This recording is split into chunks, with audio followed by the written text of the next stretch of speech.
who's like, we need dream teamers like you who really help do the ministry of church. I mean, you guys are the ones that are out in your communities. You're rubbing shoulders with people. You're loving people. You're being consistent with people. You're inviting people. And our prayer is that the harvest that we get here at New Hope, that you guys would be the first touch as they come in. And we're just really, really thankful for you. But we like to call this the leadership talk, okay? So hopefully, you know me, I'm going to be really cool and easy and breezy. But if you're sitting in this room, you're here because there's leadership in you. And I know for some of you, you know that. And you're like, yeah, I'm ready. And for some of you, you're like, I don't know about that. But the reality is that's because leadership is this thing that we've attached a lot of things to it. Like there are certain things that you have to be a leader, right? Well, here at New Hope, we believe that leadership, plain and simple, is influence. And all of you guys carry influence. And I know that because all of you have spheres of, like, you have people that you do life with that I don't know. And as long as you're doing life with people, you have influence. And we just really believe that it's not qualities that qualify leaders. I mean, it's not, what qualifies a leader is your qualities. It's who you are, right? That's what qualifies you. And we always like to just up front tell you, these are the 4 things that we're asking for you as a dream teamer, right? Because, for today may have been your first time signing that white card, and you checked it off and it was really exciting, and now you're probably like, now what? What does this mean for me here? And we just want to set an expectation that you absolutely can do. Like you can do, because we're going to be walking with you through it. But we just want to go ahead and set up, no matter if you're working in kids, or if you're a greeter, or if you're in the band and worship team, or if you're at youth, these are the qualities that we're just asking for from you as a leader. And all of these are achievable, I promise you.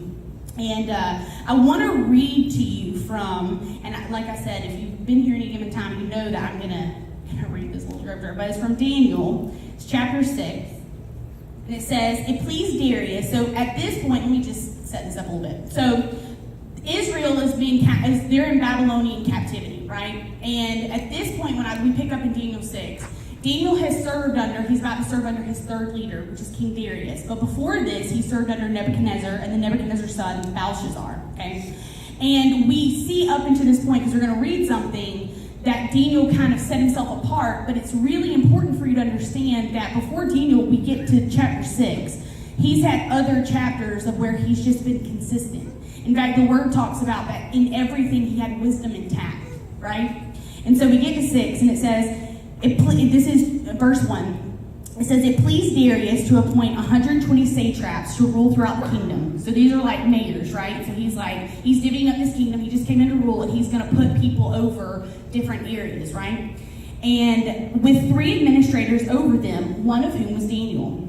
The satraps were made accountable to them so that the king might not suffer loss. Now Daniel, this is the one, now Daniel so distinguished himself among the administrators and the satraps by his exceptional qualities that the king planned to set him over the whole kingdom. So what we see here is that he already has some exceptional qualities. King Darius sees this. He's divvying out portions to these mayors. He's like, you know what, actually, because he's distinguished himself, I'm going to give him rule over all the kingdoms. And it says that the administrators and the satraps tried to find grounds for charges against Daniel in his conduct of government affairs, but they were unable to do so. They could find no corruption in him because he was trustworthy and neither corrupt nor negligent. And I think what's so interesting about Daniel is the idea of these exceptional qualities was that not that he was distinguishing, but that he made himself distinguished, which means that he developed himself, right? It didn't say like he was so distinguishing that, Darius put him over. It said that he so distinguished himself. And if you actually look at other translations of he distinguished himself, some with his exceptional qualities, some of the translations say an excellent spirit, and some translations say extraordinary spirit. But either way you cut it, it's because of the way he behaved. His behavior caused his ruler, his king, to see that he was different. And because he was exceptional and had been proven so, the king gave him rule over all the kingdoms. He put him over all the mayors, right? And I think this is beautiful because I want to be like that. When I read Daniel, when I read that, actually as a leader, it makes me say, what can I do to be a better leader? Because I want to distinguish myself, and not because I want I want title, I want position, because I know that if I distinguish myself, it is worship to the Lord, right? Amen. And so when we're looking at like the idea of distinguishing himself by the way that he behaved, we need to ask ourselves, well, what does this look like, right? And of course, like the one person that we need to go to is Jesus, right? We want to look more like him. And so as Dream Teamers, we're asking this of all of you, no matter what team you serve on. These are the 4 distinguishing characteristics that we want from you, and they are easily achievable, and therefore you're good, I promise you. And so when we're asking you questions or we're checking up on you as Dream Teamers, these are the questions that we want to be asking you, not because we want to rule over you and to be like, well, how are you doing? But because we care about you, because you're going to serve, right? And that's the best thing ever. I'm telling you, you will get more out of it than you could ever give. But there is a care to you that we're responsible for. And these are the things that we want to always be making sure that we're doing. Because we believe that if you do these things, if you're always thinking of these 4 things as you're serving, then you're not going to burn out. Then you're not going to always come from an overflow of like, I have nothing to give, you know? So I'm going to start with the first one. And the first quality that we're asking is that you love God. And that seems really simple, right? I mean, that seems like, duh, right? We make that a point. Well, we do need to make that a point because honestly, sometimes when we're serving, loving God, if we're not careful, and I'm pointing my finger at myself, that can be sometimes the first to go. Because we get so busy in life doing things that we forget the fact that we're called to love God first.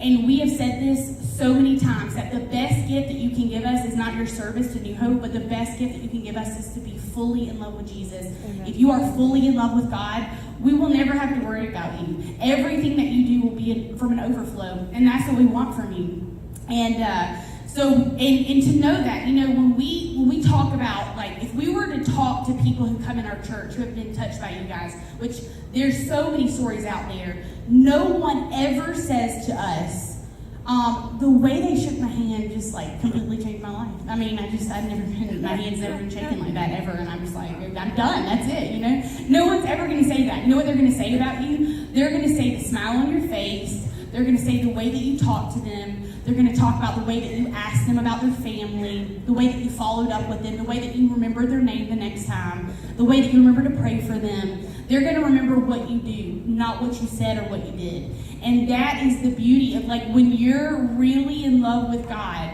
what changes people's lives is to see other people who are fully in love with God. Because that makes me want that. Like, I'm like, whatever they have, like, I want that. Have you ever been around someone who's like, whatever it is that they have, like, I need that, right? And that's what we're asking from you. So our biggest priority for you is that you spend time with God. You know, just make this a priority. And you know what? This is, like, I hope you know our hearts. It's not a judgy thing up here. It's because, like, the best thing you can do is love Jesus. And you know what? For some of you, it's just whatever that next step is. Let me tell you this. We all have a next step to take in closeness with God. None of us have arrived, or we're like in heaven, right? That's weird that we're here in heaven as well. But we all have a next step, and that's what we always want to be at. What is my next step? You know, like maybe my prayer time is kind of like, it's not happening. I'm not really having prayer time with God. Then what could that next step be? Like really taking an effort to like really commit to prayer. You know, and it's those little things that really make a difference. And practically, because I always like the practicals, so practically it's prayer and reading your word, right? And you know, like, obviously we know that those are the 2 things. I remember growing up in church, I always heard that. In Sunday school I was taught, like, read your Bible, pray every day, and you'll grow. Do y'all remember that? I was telling that to somebody else, they were like, that's weird, because the flip side of that song went, neglect your Bible, forget to pray, and you'll shrink. And we would all have to do that. It was odd in Sunday school, but it taught me, right? It's true. I mean, you know, that's not in that song, but it's true. Like, if you're reading your Bible and you're praying, you're going to get closer to God. That's like what happens, right? And we just are asking you to take that next step. We're also asking you to develop your character. So ask the Holy Spirit to help you work out the things in your life that keep you from being close to Him, right? We all have issues in our character that we're always trying to work through. I have many of them. And I think the next step for all of us is to consistently ask God, what are the things that are keeping me from being close to him? And Lord, walk me through that process. We always are going to be in process. We just want you to continue to be in process. And want you to grapple with, like, how much of the secular are we allowing into our lives? You know, I've been asking myself that this week, you know, like, me and someone else have been talking, and social media always seems to be that little prick sometimes, like in our spiritual lives. And for me, I knew it was something that I just needed to, like, set aside for a little bit, you know, and I don't know what that looks like or, you know, whatever. But I think that we constantly have to be grappling with how much of that we're letting in, because it's everywhere, right? And if we're not careful, before we know it, it's consuming. And Netflix and Facebook and social media and all that, they're taking more of our time than actually spending time with God. So we just are asking you to constantly be looking at that. And then develop your calling. Ask God what he's called you to do and develop that thing. Hopefully that's what Dream Team is going to be. It's going to help facilitate. But first of all, love God. Second of all, love people. Here's the deal. We're in the people business. Whew, it's good, isn't it? Because people are beautiful, and sometimes people are not nice. But we are in the people business, and we're asking you to love people. You know, we always talk about, you know, for all of us, like, no matter what quality we're talking about, all of us have, like, a tendency, like, oh, those are pretty easy for me. That's, like, the one. Okay, so I love people, but I will tell you, my nature, my bent is, I'm very task-oriented. Like, it's like the next thing, what's about to happen, organization, schedules, like that. I like sometimes my mind can flow that way. And sometimes, even on a Sunday morning, I'm really bad about, I could be really task-focused, and I forget that there are, like, people in the room, you know?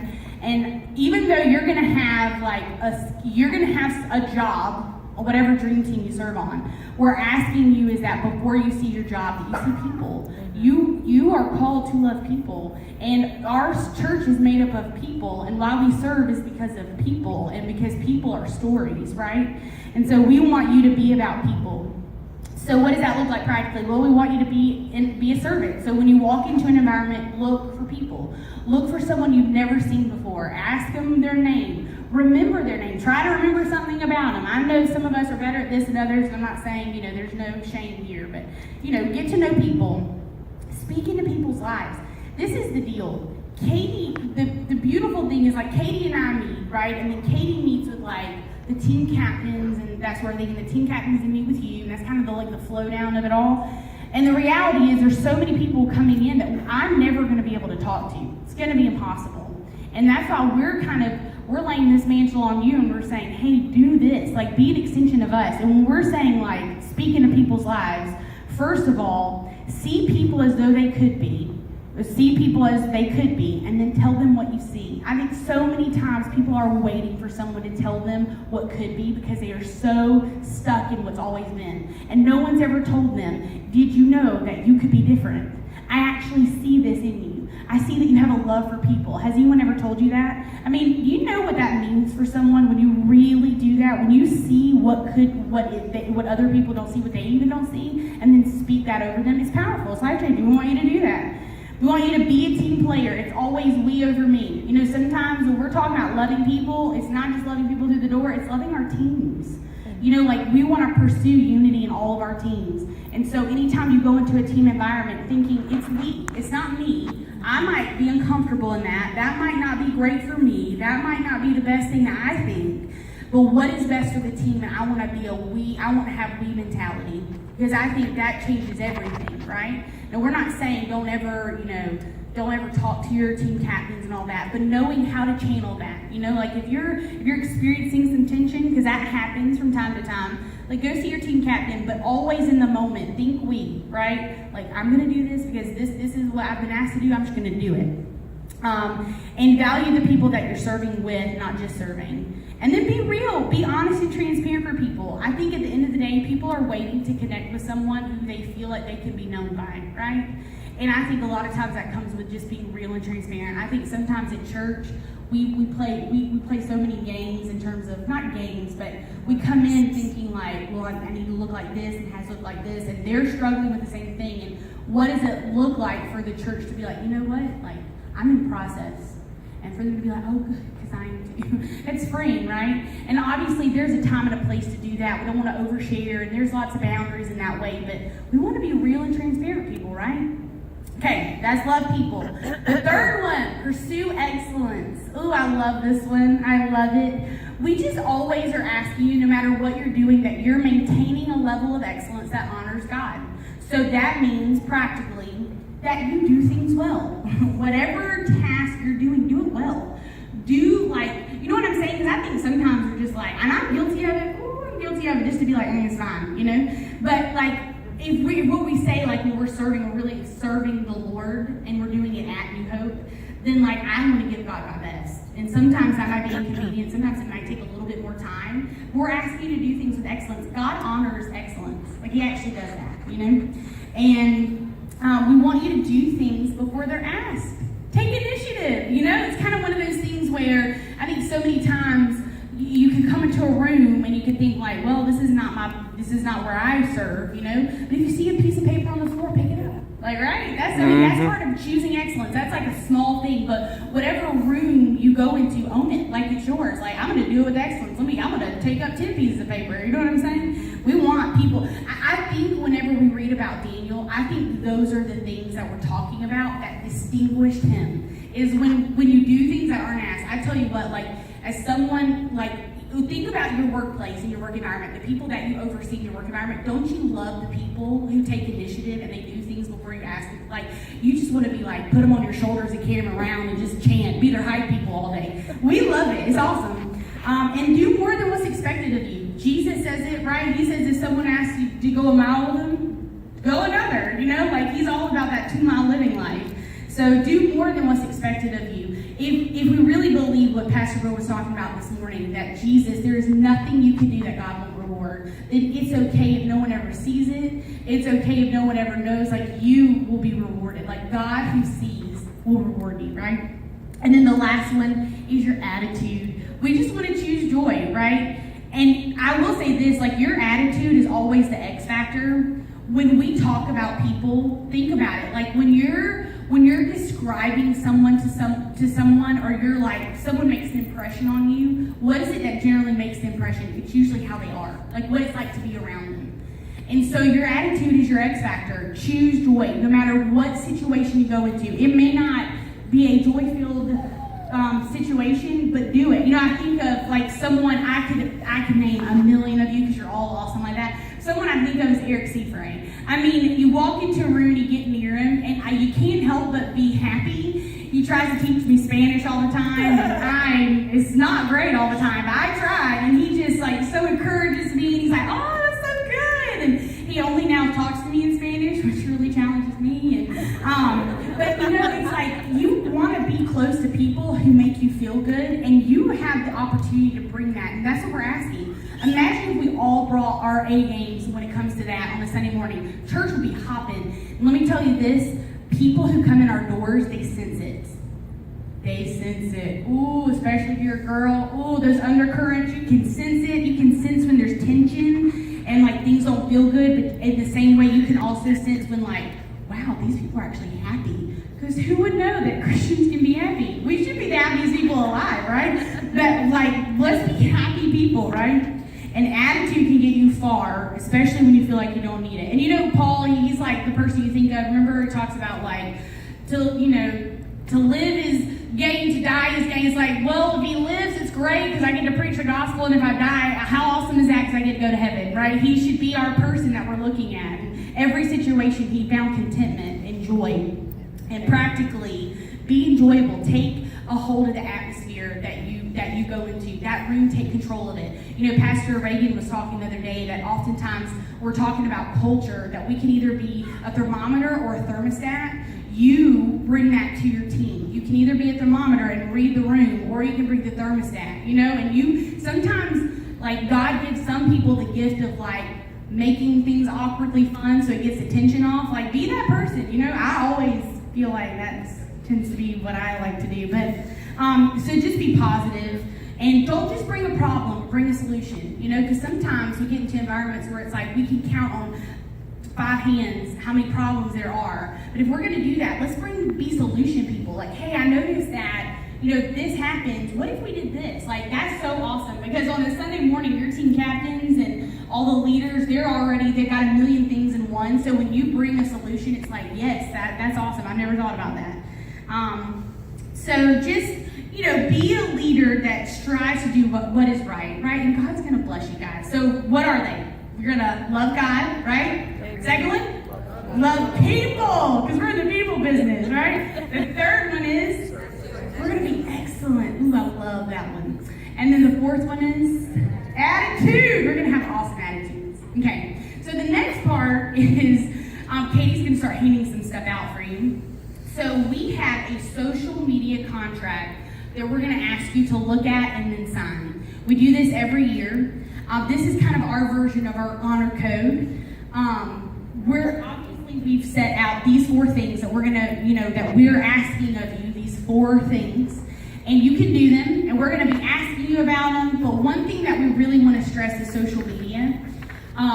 We live in an age of social media, which is phenomenal. I love social media. I feel like we talk about the gospel being preached. We have more access to reach people than we ever have before. So it's a phenomenal thing. The thing about social media is it also has made us be the generation, or it's set a culture, like it's set a tone, that I can share whatever I want, whenever I want it, because it's my right.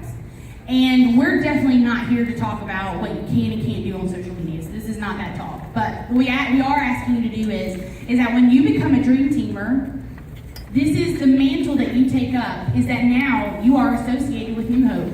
And to be quite honest, they look at you, people on the outside, they look at you and what you write and what you say and how you act. And they're making their judgments and what they're trying to decipher that too in their heads. And they're looking at you because you're leaders. We've established that. You have influence. And so what we're asking you is that you really, really look at what you're posting. There's a scripture in the Bible that talks about just because it's permissible doesn't mean that it's beneficial. That's the stance we want to take when it comes to social media. You may have the right to do it, but it doesn't mean that it builds other people up, right? And our number one goal should be that we love people and we make people feel loved. And so we're just asking you, when you're posting on social media, if it doesn't do those things and it doesn't honor God, then we probably shouldn't be posting it. Not that you can't have that opinion, because we're not going to talk about that, but that we're just asking you that it not be shared, because people are looking to you, and you are going to be you are going to be a representation of God to them. How many times have you been on social media and you know someone else who is a believer, you see what they post, and what is your first thought? Oh, we've all done it, or we've all seen it, like, because you're thinking through, like, who's going to see that, and then what is that going to be like, and what is that going to do in somebody's life, and let's just really care for people. So we're going to ask that you sign one of these, read over it and sign it, and then whenever you get with your teams, you're going to turn that in. But is that good? Is that cool? Everybody good with that? Okay. Well, we're really thankful for you. I'm going to hand it off to Katie. She's going to share some of the practicals, and then you're going to meet with your teams. If you didn't get one, I'll print more out. I printed 150, but I love that we ran out. That makes me real happy. So I'll print them and have them probably at the welcome desk. Tanya Pope, I'll hand them to you wherever you are. I'm sure you're shaking your head. That's fine. So we are really excited. Tonight is like probably my favorite night of the year, besides the celebration, because that was super fun. But this is my night because, man, I love you guys. I get to work with y'all every Sunday, and it is my honor to be able to stand beside y'all and get to further the kingdom of God together. It's beautiful. So just a couple more things, because, not that Jessica didn't do it all. She was incredible. And maybe we should give it up for Jess, because she... But anyways, today I was reading, I know y'all all heard the verse in 1 Peter, but I read the Message version of it today, and it was phenomenal. So I want to share it with you guys. So it's 1 Peter 4, it's like 7 through 11. And again, it's the Message version, so bear with me. Everything in the world is about to be wrapped up, so take nothing for granted. Stay wide awake in prayer. Most of all, love each other as if your life depended on it. Love makes up for practically anything. Be quick to give a meal to the hungry, a bed to the homeless, cheerfully. Be generous with the different things God gave you, passing them around so all get in on it. If words, let it be God's words. If help, let it be God's hearty help. That way, God's bright presence will be evident in everything through Jesus, and He'll get all the credit. Because at the end of the day, the only reason that we're here is to give God's credit. So I think it's really important that as we go into this new serve year, that we remember that our tasks, they matter. It matters whether or not we turn a monitor on. It matters whether or not we make good coffee, because who doesn't like good coffee at 8 o'clock in the morning? It matters whether or not we translate well. But what ultimately matters is that we are shining ourselves as bright as we can to further the kingdom of God and to help save lost people and that the people that walk in our doors, that they see God through us. So yes, tasks matter, but man, at the end of the day, like, it's not about showing up and going home. It's not about serving once a month or once a week or whatever you do. It's about being in this together as a dream team. So again, I'm honored to be y'all's coordinator. It's literally the coolest job in the world, to literally hang out and love people for a living. I'm not sure I would ever want to do anything ever again. So anyways, so tonight, logistically, one more thing. So y'all know we do Dream Team Nights every year. We're coming up on our last one for the year in November. It's November 30th. So go ahead and mark that down on your calendars. So our last one for the year, we'll have 2019's dates available at that Dream Team Night. That'll be in here. We'll do something fun. We're actually gonna have a cool giveaway at the end for everyone. So it's just gonna be a good night to get together. We'll do, our first 2 Dream Team Nights. Jess went over a little bit more in depth about loving God and loving people. So these last 2, Pursue Excellence and Choose Joy, will be kind of summed up that night. And then we'll just kind of have a good evening to finish out the year, because then it's Christmas time, which will probably blink and it'll be here, so it's good. So just keep that in your minds and on your calendar. It's a Friday night again, and it's 7 to 9, just like all the others. So tonight is just training, which training looks different for every team. We know that, so we know that obviously if you're part of worship, you can't get trained tonight because, if you can't play guitar, you're not going to learn that in 30 minutes. But we do have you guys in certain rooms that you're just going to kind of hang out. Your team captains are going to just kind of lead you into what this year is supposed to look like, just a little bit more. So I have your room arrangements, so you may want to listen. But if you forget, then just find your team captain. They should already know. So I'll go over this real quick. And then after, if you are not in a team yet, and you want to chat about what that looks like, I'm going to be up here, in here somewhere. Just find me, and we'll chat about where you want to be, where you're thinking that the Lord is leading you, where your gifts are. So anyways, so Connect 101 is going to be where our ushers will meet. If you don't know where Connect 101 is, it's right here by the kids' check-in. Dream Team Central is going to be where Dream Team Central meets. First-time guests will be at the first-time guest desk. So all of these are pretty self-explanatory, but the greeters are all going to be at the info desk right here, you guys. It's going to be a ton of y'all up there, we know that, but just kind of section off and meet with your team captains. We do have schedules for the team captains and the co-captains for the greeters.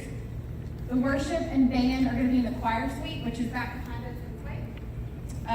The prayer team is going to be in the prayer room, which is up this staircase, right? Yeah, and right here. The kids are going to be in the student center with Stacy. And the nursery is going to be in the room across from the nursery. It's the room with the red cart. We call it the red cart room. Spanish translation will be in the conference room back behind us. It's in the hallway. The bridge will meet in the green room back in the office area. Parking lot team will be right here in the atrium, kind of by the golf carts where y'all came in at. Safety and security, y'all are going to be you're on this corner, because I want anybody who may want to be on safety and security, they have a closet back here, so meet on this side, I'm sorry. Tech booth, so the tech team will be in the tech booth, and the youth will meet in Uprising, which is upstairs. If you don't know where that is, find somebody who looks like a youth and they can help you over there. So, anyways, if y'all have any questions, of course, Jess and I are here to answer them. But man, we're excited about this year. We're excited about what this is going to look like for Dream Team. Just having you all here, I mean, this is incredible. Jess and I have said that over and over. Yeah, what you got? Good to see it. So, also, since we're going to year-long serving, I meant to mention this earlier. Here's the deal. Brent, I'm going to call you out a little bit because I love your video this morning, and I love how he said, he was like, no one's going to guilt trip you into doing anything, okay? So if you serve on a team, and today you signed up, or you've been serving on a team, we want this to be as fluid as possible in the sense of this is not like you've entered a deep, dark, black hole and only you can do that team for forever, okay? We want there to be freedom abounding. So if you at any point are like, oh, I don't know if this is the right fit for me. Maybe today is your first time, you're gonna go to you go and you're like, I don't know, because I think you need to love kids or youth to do that, and I don't know, I mean, it's one of those things. I went into college pre-med, and I was sprayed of blood. It's just one of those things. I had to go to my advisor, and I was like, yeah, no. So they helped me. That person is Katie for you. That's like what that's what she does. So if you're like, you know what, I actually don't know, I don't know, where my spiritual gifting is. She has spiritual gifting assessments. She has personality assessments. We want to make this as easy as possible. If you go into your area and you're like, I don't know, then come see Katie. Katie's going to help you. There is no wrong. No one's going to be mad at you, because the reality is that you're going to fit best where you want to be. It's actually better for us too. So don't do anything you hate for long. We have over 15 different teams. We will promise you will find something that you love. Okay, I promise. The only thing that you might not be able to do is Spanish translation. There is a skill to that. There is. I know. I'm trying to learn that, but it's hard for those of us who don't speak Spanish fluently. But that's what Katie is. That's what she does. She's here to kind of help you assess where you want to be, where you're going. She's also going to be the person to check in on you, how's it going? How are you liking it? So you're not committed for life. Does that take the pressure off? Hopefully that makes you feel like, oh, okay, I can do this. Okay, well, I think that's it. So go to your places. Thank you so much for coming. We love you guys. You're awesome.